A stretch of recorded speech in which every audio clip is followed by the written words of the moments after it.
Bago tayo magsimula, ipopromote ko lang ang aking online shop sa Shopee at sa TikTok, Miss the Queen PH. Meron po tayong mga power bracelets na ako mismo yung gumawa. So meron tayong mga bracelets for attracting money and abundance, mga pampaswerte. And then meron din tayong bracelets for protection, anti-evil eye, anti-inggit, and also for balancing your chakra. Meron din tayong bracelets for intuition, wisdom, courage, communication, clarity, and love. So lahat po ng ating bracelets ay meron ng kasamang pouch, instruction leaflet, and extra string. Ayan, meron din tayong mga intention oils and spell jar for prosperity and protection. So lahat po ng items ay cleansed and intention set na siya specifically to the buyer. So available to sa Shopee at sa TikTok shop. Link on the description. Thank you so much and happy shopping! Leo, hi! Welcome to Miss the Queen PH at ito ang inyong energy update for October 1 to 15, 2023. General reading, just take what resonates. Watch your Sun, Moon, Rising, and Venus for other messages. And thank you so much sa lahat ng sumusuporta dito sa ating channel. Just a reminder, you have the power to create your own reality. So gamitin nyo lamang ang reading na to bilang gabay. Let's see what's up. Update for Leo. You have the Knight of Pentacles. It feels like you're getting ready for something. Yes, you are equipping. Ini-equip mo yung sarili mo, no? Pinaghahandaan mo yung sarili mo para sa mga plano mo, especially sa career mo. I feel like hindi ka nagmamadali sa isang bagay na gusto mong gawin. You wanna make sure that you are ready for that. Like, you know what you want, pero you want to be ready to achieve what you want.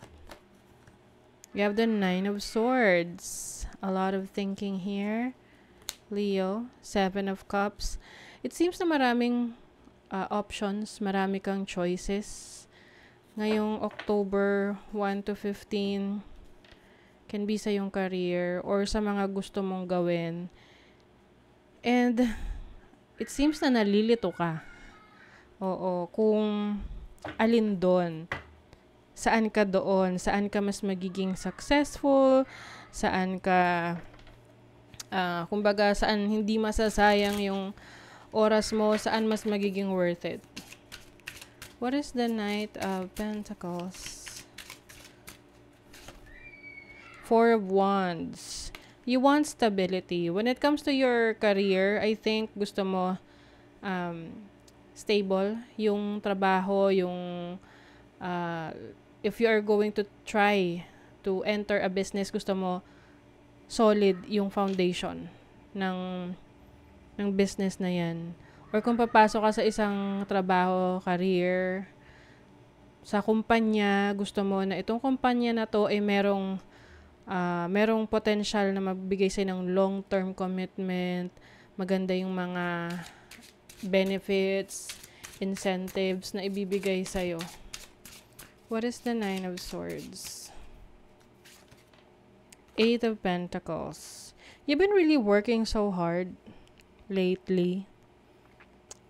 Some of you, maring wala kayo masyadong oras sa sarili nyo. Parang you don't wanna miss a thing. Alam nyo yung kanta na yan. I don't wanna miss a thing. You don't wanna miss a thing. Pagdating sa opportunities. That's why you try your best na maging available sa lahat ng opportunities na yon. To the point na sarili mo na yung nahihirapan. What is Seven of Cups? The Moon. This is telling you to connect to your instinct, your intuition. I feel like you have a lot of worries lately na tama ba tong decision ko? Ito ba yung makakabuti for me? But it seems na you will be able to choose the best possible decision for you. Kasi ayan pinipresenta sa'yo yan lahat. But meron ka nang napili. Oo. And the Moon, is the energy of your instinct, your intuition, your sensitivity. So it seems na you will choose this based on your instinct. Ito yung tipong hindi lang siya logic or emotion. It's about your instinct na magtitiwala ka sa sa kutob mo na ito yung maganda para sa akin. I'm gonna take this. Ganon. So, let's see for your career, money, career, finances. For Leo, taking chances. See, you're going to take a risk. Kaya nga ang pagbabasihan mo rito is yung instinct mo eh. Wala siyang logical explanation, wala siyang practical explanation, wala siyang anything emotional na explanation. You just feel like this is something that you need to do. Kasi pag marami kang choices, ang hirap pumili, di ba? So ngayon, pipili ka ng kung saan ka tinatawag. You're going to take a chance. Maari kasing iba mong mga plano, medyo hindi siya practical sa ngayon. Oo. Someone is also going to help you to decide. Kumbaga, magbibigay ng inputs, mag-a-advise. Ito, subukan mo to. Or parang ipepresenta niya yung mga pros and cons. And then, you will decide from there. Okay? You have the 6 of Wands. Don't worry, Leo. You are going to be successful in this. Whatever this is na magte-take ka ng chance, susugal ka, magte-take ka ng risk, this is going to be successful. Knight of Pentacles. See?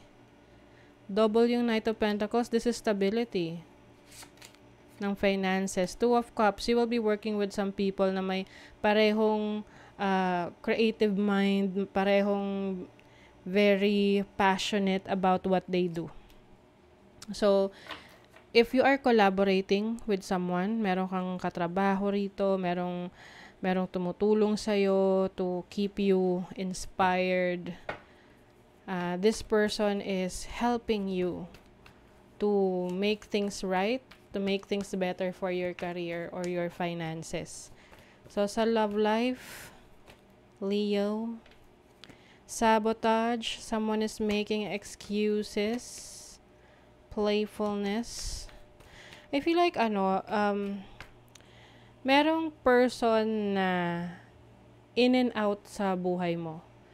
Pwedeng hot and cold tong person na to. Minsan, this person is very active sa connection ninyo. Can be friendship, can be romantic connection, nasa talking stage. Minsan naman, di mo mahagilap. So, some of you need this person kasi meron tong lesson na ituturo sa'yo. Alam niyo ba, lahat ng mga tao nakikilala natin, lalo na romantically, they come into our lives for a purpose, and they leave our lives. They get out of our lives. Umaalis sila sa buhay natin for a purpose, for a reason din. I feel like this person is someone that you need to know, you need to kailangan mong makilala kasi meron tong lesson na ibibigay. 5 of Cups. This can be someone who is older than you, someone who is established. I feel like kaya to in and out sa buhay mo kasi busy rin siya. Parang, yung iba, nagpapakita tong taong to out of convenience. Kapag convenient sa kanya, kakausapin ka, makikipag-connect, magme-message. Pero pag hindi, pag busy, hindi mo mahagilap. So, nasa sayo yan if you are willing to, give this relationship a shot. Kung hindi ka naman niya, priority. 'Di ba? So, I feel like some of you might try to, disconnect sa connection na to. So breathe, this moment matters most. How can you focus on the moment and appreciate all that is well? So this is focusing on the present moment. The past is past and the future is still not yet here. So it's time only for you to focus on what you have right here, right now. Okay? So that is your reading, Leo. Kung nagustuhan nyo ito, naka-resonate kayo, mag-comment kayo dyan, like, share, subscribe para lagi kayong updated sa ating mga readings. Thank you so much, Leo. See you again.